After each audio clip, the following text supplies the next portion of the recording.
finger should I shoot with when playing Crokinole? That is the first question that people ask when they first sit down at a board and are trying to be very thorough about how to play. And the answer is whatever feels good, I guess. Use your dominant hand, that narrows you down to 5 choices. And most players are either going to shoot with their pointer finger or their middle finger.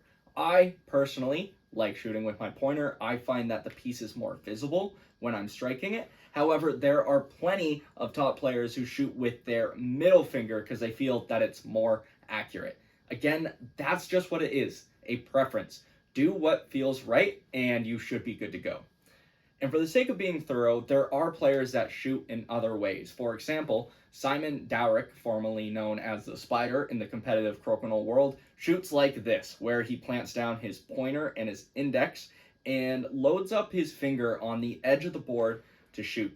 I can't give a very good example of it, and I have no idea how he does it consistently, but he has made top 16 at the World Championships multiple times, so I am not going to sit here and question greatness. Another example would be Johan, who made it to the Final Four of the Crokinole World Cup doubles last year in Budapest, Hungary.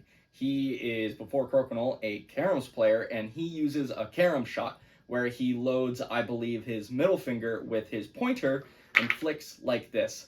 I cannot give a good example of that shot, but again, it works. The point being, as long as your shot is a flicking motion from behind the piece and it feels good, you should be all right with whatever finger you choose to shoot with. Here's some things you shouldn't do. The first thing, and we see this a lot at board gaming conventions, is people will take their finger, middle pointer, whatever, place it at the top and try to slide it like that. For one, that's not allowed in the Crokinole rules. Don't do that.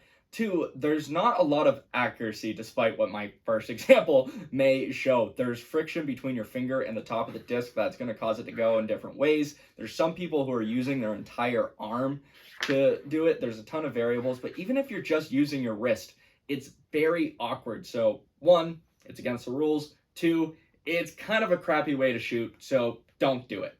Another thing I will advise against is shooting with more than one finger when you flick. Technically, this isn't against the rules, but I've never seen anybody do that with a high degree of success.